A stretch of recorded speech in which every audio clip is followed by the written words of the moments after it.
From this lecture, we are going to start a fresh topic in this whole series. The topic name is External Sector and International Institution. जिसमें दो part आएगा, part 1 ये है, अगला lecture भी इसी topic पे होगा, तो टोटल 2 ही पार्ट आएगा। कुछ डिटेल मेरे बारे में important instruction regarding this lecture पता ही है आपको, इसलिए पहले क्वेश्चन पे आगे बढ़ते हैं जो रहा है आपके सामने। पहला क्वेश्चन बोला, consider the following statement about form subsidies in India. Form subsidy के बारे में पूछ रहा, चारों स्टेटमेंट में से कौन कौन से करेक्ट है। पहला, the input subsidies in India जैसे कि fertiliser fall under the indirect form subsidy. तो देखो ये फर्टिलाइजर मतलब सप्लायर को दे रहे हैं क्या बेनिफिट्स, और वो ट्रांसफर करता है किसको, कंज्यूमर को, तो इसलिए क्या हुआ, इनडायरेक्ट बेनिफिट हुआ, बिल्कुल सही है। दूसरा, रिडक्शन इन पावर और irrigation bills offer to farmer falls under the direct form subsidies, बिल्कुल सही है, क्योंकि डायरेक्टली ट्रांसफर हो रहा है किसको, फार्मर्स को, तो ये भी सही है। तीसरा, the agricultural provision of the world trade organisation do allow direct form subsidies but provide indirect subsidies, नहीं गलत है, क्यों, क्योंकि वो दोनों पे रिस्ट्रिक्शन लगाता है। कैसे अभी डिटेल में बताता हूँ, डोंट वरी। अगला है, all subsidies provided by the governments of India false under the indirect subsidies. अगर ऐसा होता तो पहला दूसरा दोनों सही नहीं होता, राइट। हमने देखा पहले और दूसरे स्टेटमेंट से कि डायरेक्ट और इनडायरेक्ट दोनों टाइप की गवर्नमेंट ऑफ इंडिया सब्सिडीज देती है किसको, फार्मर्स को, राइट। तो तीसरा और चौथा गलत होगा, पहला दूसरा सही। ऑप्शन कौन है, ऑप्शन डी करेक्ट हो जाएगा। तो देखो पहला आपको एकदम क्लियर है, दूसरा है ना, रिडक्शन इन पावर और irrigation bill offer to farmer क्या है, डायरेक्ट सब्सिडीज है। अब तीसरा गलत क्यों है समझते। WTO का जो एग्रीमेंट प्रोविजन है परमिट करता है दोनों डायरेक्ट और certain type of indirect subsidies under specific condition. Direct farm subsidies जो है सब्जेक्टेड टू रिडक्शन कमिटमेंट्स और categorise as amber box measurement, उसको किस में रखते हैं, एम्बर बॉक्स में रखते हैं। वहीं पर जो इनडायरेक्ट सब्सिडीज है जैसे कि इंसेंटिव फॉर ऑर्गेनिक फार्मिंग, ये सारा कुछ falls under the green box category, और if they meet specific criteria such as not distorting trade या फिर causing minimal distortion, in that case उसको ग्रीन बॉक्स में रखते हैं और इनडायरेक्ट सब्सिडीज प्रोवाइड कर सकते हैं। और डायरेक्ट सब्सिडीज किस बॉक्स में आता है, एम्बर बॉक्स में आता है, ठीक है। चौथा स्टेटमेंट गलत है, क्यों, क्योंकि मैंने बता ही दिया है कि दोनों टाइप का सब्सिडीज मिलता है किसानों को, डायरेक्ट और इनडायरेक्ट बोथ। नेक्स्ट क्वेश्चन है, the travel and tourist competitive index release किसके द्वारा किया जाता है। तो करेक्ट जवाब है world economic forum. Factual question है, आपको ध्यान में रखना है। इंडेक्स जो है कंसिस्ट करता है 5 सब इंडेक्सेस, इतने पिलर, इतने इंडिविजुअल नहीं जानना है, बस 5 इंडेक्सेस आपको जानना है। पहला है इनेबलिंग एनवायरनमेंट, ट्रेवल और tourism policy and enabling condition, infrastructure और travel and tourist demand driver, और ट्रेवल और टूरिस्ट सस्टेनेबिलिटी। ये 5 सब इंडेक्सेस है जिसके बेसिस पर वर्ल्ड इकोनॉमिक फोरम है ना ट्रेवल और टूरिस्ट कॉम्पिटिटिव इंडेक्स निकालती है। अगला question, what is the correct chronological order of the following Indian act. सबको पता है क्योंकि ये क्वेश्चन ऑलरेडी हमने किया है। मिनिमम वेजेस एक्ट आया था 1948 में, फेरा आया था 73-74 में, industrial development act I think ये पहले आया था 1969 में या फिर ये 69 में था, ठीक है। तो यहाँ पे देख लेते हैं पहले कि सबसे पहले कौन आया था, 4। तो 4 सबसे पहले है क्या, 2 ऑप्शन में है, ठीक है। तो 4, फिर उसके बाद 2, फिर 3, फिर 1, ऑप्शन हो जाएगा डी। अब एग्जैक्ट डेट देख लेते, पहले तो समझो कि है क्या, है ना, और कब आया था, किसके रिगार्डिंग है, कब आया था, ये देखते हैं। एक्ट ऑफ पार्लियामेंट है लेबर लॉ पे, जो सेट करता है minimum wages that must be paid to skilled और अनस्किल्ड लेबर। वहीं पे इंडस्ट्रियल डेवलपमेंट और रेगुलेशन एक्ट की बात करें तो 1951 में आया था, ओके। तो 69 में आया था MRTP, मतलब मोनोपोलिस्टिक और रिस्ट्रिक्टिव ट्रेड प्रैक्टिसेस। नाम से ही सारा कुछ क्लियर लग रहा। ये जो इंडस्ट्रियल डेवलपमेंट और रेगुलेशन एक्ट है provide for the development and regulation of the certain industry, कब आया था, 1951 में।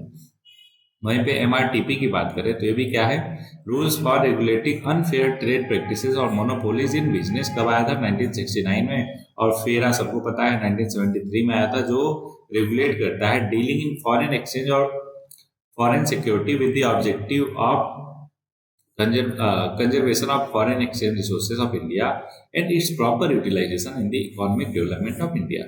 साथ में ध्यान रहे फेरा को रिप्लेस कर दिया था 1999 में आफ्टर ILPG रिफॉर्म, और तब फेरा को क्या बना दिया गया, आपकी जगह फेमा बना दिया गया। क्या बना दिया गया, फेमा। इसके बारे में भी डिटेल में पढ़ेंगे, डोंट वरी, ठीक है। आगे बढ़ते हैं नेक्स्ट क्वेश्चन, जो कि है the main security guard of international trade, international trade को का मेन सिक्योरिटी गार्ड कौन है, मतलब उसको कौन सिक्योर करता है। ठीक है, तो करेक्ट जवाब वर्ल्ड ट्रेड ऑर्गेनाइजेशन, नाम में ही इसका मतलब छुपा हुआ है। क्या है, एक इंटर गवर्नमेंटल ऑर्गेनाइजेशन है जो सेट करता है rule for international trade aiming to liberalise और फैसिलिटेट फेयर ट्रेड। ठीक है, लेकिन क्या लिबरलाइज कर पाया गया, सारी कंट्री के लिए नहीं कर पाया। क्यों? क्योंकि बहुत सारी मोनोपोलिक कंट्रीज हैं, वो इनकी बात नहीं मानती। कैसे, वो भी समझेंगे आगे ध्यान से। It negotiate agreements, resolve disputes और मॉनिटर करता है ट्रेड पॉलिसी को। As the main security guard of international trade, तो ये प्रिवेंट करता है अनफेयर प्रैक्टिसेस जैसे कि traffic, quota on import, promoting free trade globally. अगला है, which among the following is not a parameter for estimating global gender gap index of world economic forum. अब यहाँ से दो चीज आपको क्लियर हुआ, क्या ग्लोबल जेंडर गैप इंडेक्स भी होता है और कौन रिलीज करता है, दूसरा वर्ल्ड इकोनॉमिक फोरम। उसमें है हेल्थ, एजुकेशन, इकोनॉमी, बल्कि लिसर नहीं है ना। तो ये नहीं है, बाकी तीनों के तीनों क्या है, पैरामीटर है किसको, ग्लोबल जेंडर गैप इंडेक्स निकालना है। आपको वैसे ही पता चल जाएगा है ना, कॉमन सेंस भी लगाओगे तो, कि पार्टिसिपेशन इन अपॉर्चुनिटी, स्कूल अटेंडमेंट और हेल्थ एंड सर्वाइवल और पॉलिटिकल एम्पावरमेंट है ना, ये 4 डायमेंशन है। ठीक है, जो वर्ल्ड इकोनॉमिक फोरम देखती है, जो ग्लोबल जेंडर गैप इंडेक्स निकालती है ना। अगला है, which of the following is included in the balance of trade. अब इसका कॉन्सेप्ट समझ लेते हैं ना। देखो, एक होता है balance of payment. Balance of payment में दो चीजें होती है, एक होता है बैलेंस ऑफ ट्रेड, ठीक है, और एक होता है, नहीं इसको शुरू समझते हैं। बैलेंस ऑफ पेमेंट में दो होता है, करेंट अकाउंट और कैपिटल अकाउंट। ठीक है, करेंट अकाउंट में होता है बैलेंस ऑफ ट्रेड और बैलेंस ऑफ इनविजिबल, क्या, बैलेंस ऑफ इनविजिबल। ठीक है, और कैपिटल अकाउंट में बहुत सारी चीजें रहती है। फिलहाल हम बैलेंस ऑफ ट्रेड में बात करते हैं। तो बैलेंस ऑफ ट्रेड का मतलब हुआ कि जितने भी गुड्स है ना, एक कंट्री दूसरे कंट्री को एक्सपोर्ट कर रही, इवन इंपोर्ट कर रही, उसका डिफरेंस क्या है। वहीं पे बैलेंस ऑफ इनविजिबल में बहुत सारे फैक्टर आ जाते हैं। फॉर एग्जांपल सर्विसेज का एक्सपोर्ट इंपोर्ट है ना, और उसके बाद इंफॉर्मेशन टेक्नोलॉजी में जो लोग सर्विसेज प्रोवाइड कर रहे हैं अदर कंट्रीज को, वो भी सारा कुछ बैलेंस ऑफ इनविजिबल में ही आता है। तो हमसे पूछा था बैलेंस ऑफ ट्रेड में क्या आता है, तो हमने यहाँ से देख लिया क्या आता है, गुड्स आते हैं। ठीक है, बैलेंस ऑफ ट्रेड में, बल्कि सर्विसेज और ट्रांसफर ऑफ पेमेंट किसमें आता है, बैलेंस ऑफ इनविजिबल में। होपफुली आपको अच्छे से क्लियर है ना। तो बैलेंस ऑफ ट्रेड क्या है, difference between the value of goods a country sells to other country and value of goods is buy from the other country. मतलब एक्सपोर्ट इंपोर्ट का डिफरेंस को क्या बोला जाता है, वैल्यू बैलेंस ऑफ ट्रेड बोला जाता है। जीरो हो सकता है, पॉजिटिव और नेगेटिव हो सकता है, depending on the export and import differences. Balance of payment की बात करें तो बैलेंस ऑफ पेमेंट क्या है, फाइनेंशियल रिपोर्ट है जो रिकॉर्ड करता है सारी इकोनॉमिक ट्रांजेक्शन, गुड्स और सर्विसेज सबको मिलाकर एक कंट्री का किसी दूसरी कंट्री के साथ। In contrast to the balance of trade, जो बैलेंस ऑफ पेमेंट है रिफ्लेक्ट करता है difference between the inflow and outflow of foreign exchange, है ना, कितना आया और कितना गया, उसका डिफरेंस जो है बैलेंस ऑफ पेमेंट बताता है। Net effect of balance of payment क्या होना चाहिए, ऑलवेज जीरो होना चाहिए। Current account of balance of payment, मैंने बताया बैलेंस ऑफ पेमेंट में दोनों आता है, करेंट अकाउंट और कैपिटल अकाउंट। करेंट अकाउंट की बात करें तो current account signify the disparity between nation saving और इन्वेस्टमेंट। करेंट अकाउंट इंक्लूड करता है विजिबल ट्रेड जो कि है गुड्स, है ना, जिसको बैलेंस ऑफ ट्रेड बोलते हैं, और invisible trade services, unilateral transfer मतलब जिसको रिमिटेंसेस बोलते हैं, और investment income, foreign exchange flow from these transaction record किया जाता है करंट अकाउंट बैलेंस में। नेक्स्ट क्वेश्चन है, बहुत ही आसान क्वेश्चन है। इधर है वर्ल्ड ऑर्गेनाइजेशन, ठीक है, और इधर है क्या, मैच करना है उसका क्या काम है। जैसे वर्ल्ड ट्रेड ऑर्गेनाइजेशन का क्या काम है, generally forbid the use of quantitative restriction on trade से रिलेटेड ही काम करेगा, इसलिए वर्ल्ड ट्रेड ऑर्गेनाइजेशन का मैच हो गया 2 से। IMF इंटरनेशनल मॉनेटरी फंड क्या करता है, प्रोवाइड करता है finances to correct equilibrium in the balance of payment, बिल्कुल सही है। तो बी का 1 हो गया, तो ए का 2, बी का 1, देखो कहीं पे दिख रहा 2 1, बिल्कुल दिख रहा, ऑप्शन सी हमारा करेक्ट हो गया। लेकिन बाकी भी देखेंगे। सार्क क्या है, south Asian association for regional cooperation, right. ये क्या है, प्रमोट करता है cooperation among south Asian country, full form से ही क्लियर हो गया, तो इसका 4 हो जाएगा। और IDA क्या है, IDA है इंटरनेशनल डेवलपमेंट एसोसिएशन, ठीक है, वर्ल्ड बैंक का एक पार्ट है। तो ये क्या करता है, सैंक्शन लगाता है सॉफ्ट लोन पे, तो इसका 3 हो जाएगा। होपफुली आपको चारों के चारों बहुत ही डिटेल में क्लियर हो गया, ठीक है। अगला है green index has been develop by, तो देखो ग्रीन इंडेक्स जो है वर्ल्ड बैंक का एक पार्ट है, उससे रिलीज होता है। तो अगर ऑप्शन में देखा जाए वर्ल्ड बैंक है तो करेक्ट जवाब हो जाएगा वर्ल्ड बैंक, है ना। तो S&P और IFC क्या है, इंटरनेशनल फाइनेंस कॉर्पोरेशन, और S&P क्या है, स्टैंडर्ड एंड पुअर, ठीक है। इसके साथ मिलके दिसंबर 2009 से, ठीक है, ग्रीन इंडेक्स लॉन्च किया गया। इन इन्वेस्टेबल इमर्जिंग मार्केट इंडेक्स जो डेवलप किया गया है इसके द्वारा, है ना। प्राइवेट सेक्टर आर्म है किसका, वर्ल्ड बैंक का। कौन, IFC। इन पार्टनरशिप S&P बता ही दिया। स्टैंडर्ड एंड पुअर इनेबल करता है tracking of carbon efficiency among companies in emerging economies, fostering competition और directing investment towards environmentally responsible business. और इस तरीके से कंट्रीब्यूट करता है लोअर कार्बन इमिशन और सस्टेनेबल पोर्टफोलियो में।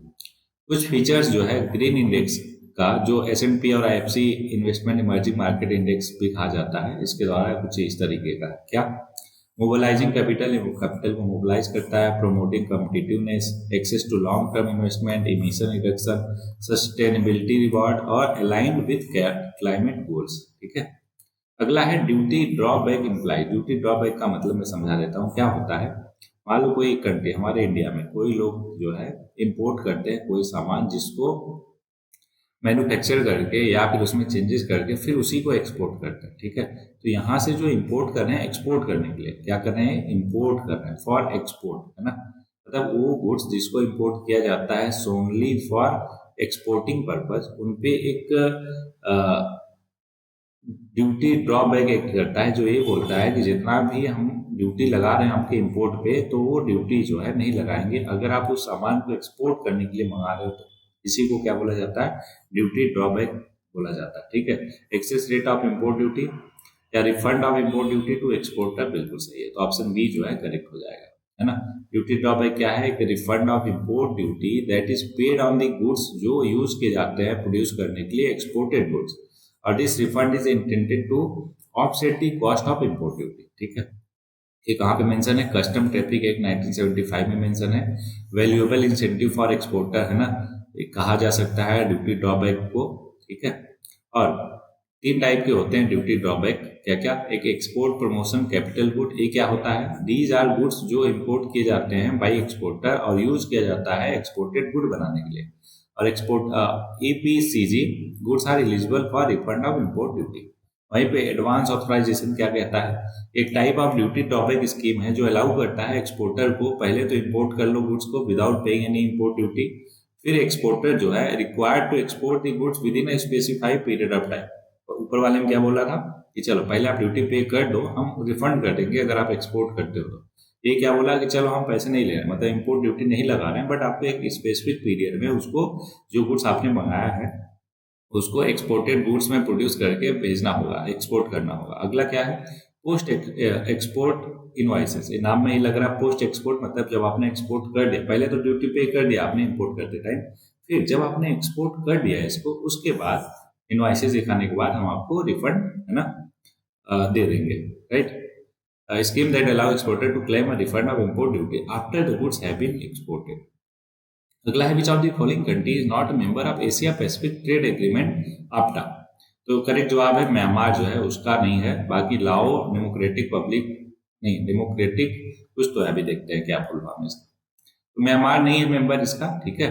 क्या है, एशिया पैसिफिक ट्रेड एग्रीमेंट है, जिसको पहले बैंकॉक एग्रीमेंट से जाना जाता था। ओल्डेस्ट प्रेफरेंशियल ट्रेड एग्रीमेंट है एशिया पैसिफिक रीजन में, जो कि साइन हुआ 75 में, 1975। ये फॉस्टर करता है economic growth among members through mutual trade liberalisation, expanding regional trade और enhancing economic cooperation. Originally tariff focus, और अब ये एम्फेसाइज करता है इन्वेस्टमेंट, सर्विसेज, ट्रेड फैसिलिटेशन और modernisation trade rules including original regulation. Remember nation कौन कौन से है देख लो, बांग्लादेश है, China, India, republic of Korea, Laos, public democratic republic. ये क्या है, PDR का मतलब क्या हुआ, पीपुल्स डेमोक्रेटिक रिपब्लिक, ठीक है। और श्रीलंका भी है, इसका फुल मेंबरशिप कब से, 2020 से, है ना। ओके, नेक्स्ट क्वेश्चन पे आते हैं। म्यांमार नहीं, सॉरी, हाँ म्यांमार नहीं है, ध्यान में रखना है ना। अगला क्वेश्चन है, a letter of credit is produce by, क्या बोला, अ लेटर ऑफ क्रेडिट। तो देखो दोनों के द्वारा लेटर ऑफ क्रेडिट प्रोड्यूस किया जाता है। लेटर ऑफ क्रेडिट क्या है, एक टाइप ऑफ, है ना, लेटर है जो बैंक जो है इस गारंटी से रखती है कि अगर सारे लिमिटेशन जो है पूरे हो रहे हैं, है ना, सारे कंडीशन, तो हम आपको पेमेंट में प्रॉब्लम नहीं होने देंगे। जैसे सिक्योर पेमेंट मेथड है थर्ड पार्टी का, एक्सपोर्टर हुआ, सेलर हुआ, बेनिफिशियरी हुआ, by guaranteeing payment upon meeting specific condition, usually the submission of the required document. वही अगर स्पेसिफिक कंडीशन जो जिसमें हो सकता है submission of required document, providing shipment और compliance with the agreed term. जो लेटर ऑफ क्रेडिट है ऑफर करता है एश्योरेंस टू एक्सपोर्टर और मिनिमाइज करता है risk for both parties, ensuring that the exporter receive payment और importer pays only upon the successful delivery of goods या फिर सर्विसेज। इसको क्या कहा जाता है? Letter of credit. अगला है group form by India, China, Brazil और other developing country for future negotiation at world trade organisation को क्या कहा जाता है? करेक्ट जवाब है G22 और ये बना था 2003 में कोऑर्डिनेट करने के लिए their position in WTO negotiation. क्या है?